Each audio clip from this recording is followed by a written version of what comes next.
ఎవరంటారమ్మా? ఎవరంటారు? మీరు ఎందుకంత సీరియస్గా తీసుకుంటారమ్మా? రైతుల సబ్జెక్టు మాట్లాడరు. నిన్న ఒక పాపం ఒక విలేకరు నిజాయితీగా అడిగిండు రేవంత్ రెడ్డి గారిని, 2 లక్షలు రుణమాఫీ చేస్తా అన్నారు కదా సార్, ఇంకా చేయలేదు కదా మరి మీరు ప్రజలు అడుగుతున్నారు అంటే వెకిలి నవ్వులు చెప్పి ఆయన చెప్పిండు కదా, ఎవడు కమిటీ కమ్మన్నాడు ఆయనను? పేద సిపాయి లెక్క మాట్లాడితే మొగోను అయితే అంటాడు కదా. నేను అంటున్నా రేవంత్ రెడ్డి మొగోను అయితే చెయ్యి రుణమాఫీ, ఎవడాపిండి ఆయన నిన్ను? చెయ్యి రుణమాఫీ, చెయ్యి 2 లక్షలు రుణమాఫీ చెయ్యి. నువ్వే అన్నావు కదా December 9 అని, చెయ్యి.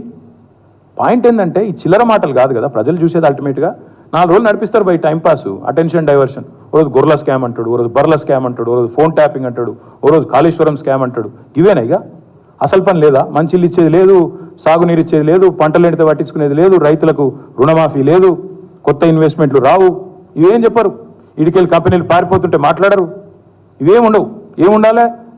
మమ్మల్ని అందరినీ రాష్ట్ర ప్రజలను పిచ్చోళ్ళని చేసి వీళ్ళు పోతురట, వాళ్ళు పోతురట, వీళ్ళు జంపట, వాళ్ళు జంపట, వాళ్ళు చెప్పుడు మీరు రాసుడు బాగుందా?